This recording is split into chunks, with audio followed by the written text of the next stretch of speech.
From the family of a Prince George's County mother who investigators say was killed in a violent attack by her ex and the father of her children.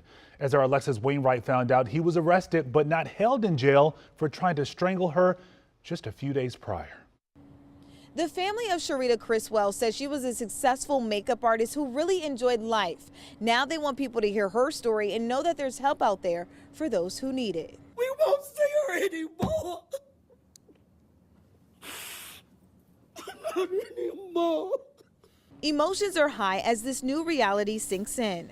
I can't believe he did this to the mother of his kids. Family is mourning their loss. 29-year-old Sharita Criswell was shot and killed Saturday. She was a beautiful person, a loving mother. She was a mother of two. They cry every day asking for their mom. But we're going to work through this and it's going to get better. Police say this man, 32-year-old Harry Lindsay, shot and killed her during an argument inside an apartment in Landover. She did try to get away, but it was not in time.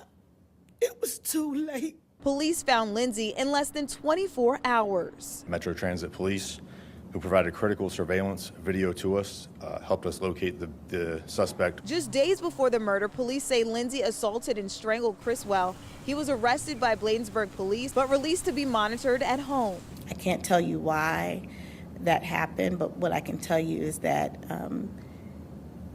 it should not have.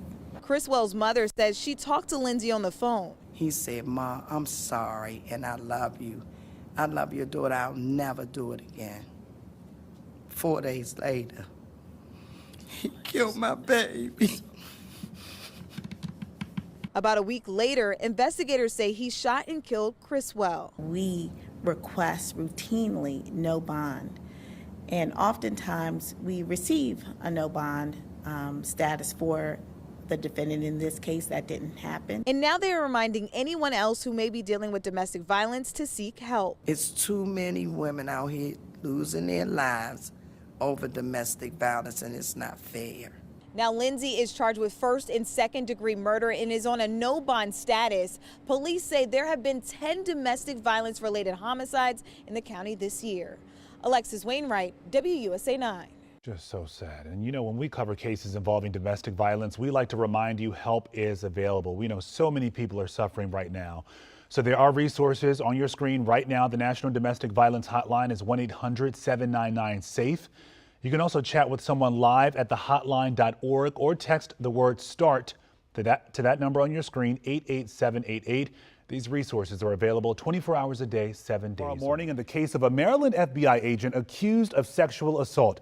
Prosecutors say 41-year-old Eduardo Valdivia raped 3 women while working a side job as a tattoo artist. Our Matt Gregory is here with more on what we're learning about this case. Opening statements are pretty much an outline or an overview of each side's argument. So for prosecutors, they say Eduardo Valdivia, an FBI agent, used several aliases as well as his tattoo parlor to create the illusion of a network of a modeling agency and then use that to prey upon 3 women. On the defense side, his attorneys say Valdivia is no saint, but make no mistake, all of the sex acts were consensual. Prosecutors say Valdivia worked as a tattoo artist under the fake name Lalo Brown. Now, FBI policy already doesn't allow for side hustles like that in the first place, but prosecutors went on to say that Valdivia offered free tattoos to 3 women between the ages of 18 and 21, then promised them modeling opportunities. Prosecutors say he then created 2 more fake identities, a photographer named El Boogie and a modeling CEO named Dr. Tiffany Kim, to set up photo shoots, and it's there prosecutors allege that he sexually assaulted his victims. They went on to argue that his undercover training in the FBI helped Valdivia cover his tracks and that a supervisor accidentally tipped him off before his arrest. Valdivia's defense, on the other hand, told jurors he's not on trial for morality and openly admitted that Valdivia had sex with these women under false pretenses, but insisted it was consensual, saying the women got free tattoos, photos, and money in return, and Valdivia got sex. His attorney also argued to the jurors to use common sense that, quote, if he'd committed rape, he wouldn't have posted the women's photos publicly. And finally, on the day of his arrest, his attorneys reminded jurors that Valdivia went to his attorney's office to await that arrest, and then wrapped up the opening statements by reminding the jurors that the prosecution has to prove that Valdivia is guilty beyond any reasonable doubt. Going over scheduling with the prosecutor's office, they do say that this could take until next Thursday or Friday before the jury gets the case to begin deliberations. In Montgomery County, I'm Matt Gregory, WUSA. Blue Island, where people who live in a mobile home park are facing a troubling situation. Officials say the property poses health and safety concerns, and now the property owner's business license has been revoked. NBC5's Regina Waldrop is live at the Forest View Mobile Home Park with this story. New at 4. Regina. Well, Lexi, this mobile home is essentially shut down. That means tenants, they've stopped paying rent. Yesterday, they got 5-day notices in the mail letting them know that if they don't start paying soon, they face eviction. Many of them now desperate to find a new, affordable place to live. I enjoy living here. For all these years I've been here, it's been beautiful, beautiful.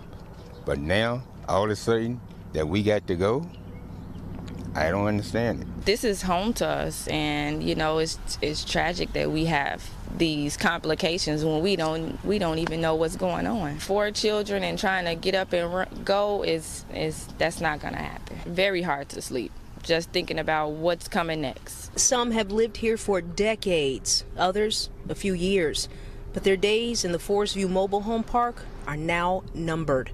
The property being shut down. It means everything to me, because I don't know what to do. I don't know where we're going or nothing. If they're going to throw us out of here, where we going?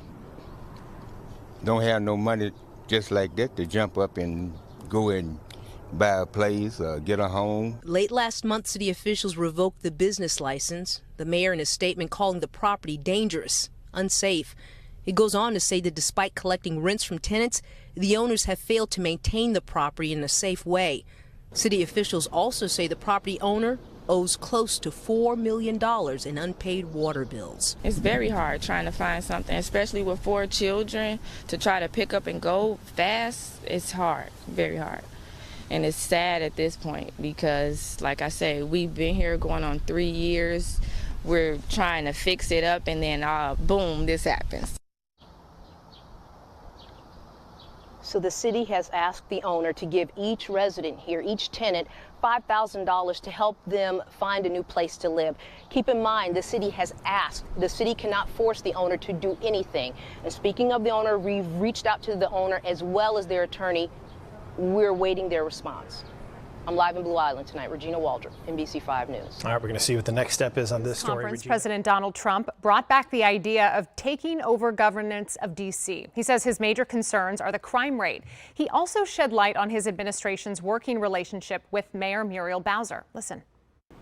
If a communist gets elected to run New York, it can never be the same, but we have tremendous power at the White House to run places when we have to. We could run D.C. I mean, we're looking at D.C. We don't want crime in D.C. We want the city to run well. Susie Wiles is working very closely with the mayor, and they're doing all right. I mean, in the sense that we would run it so good, it would be run so proper. We'd get the best person to run it.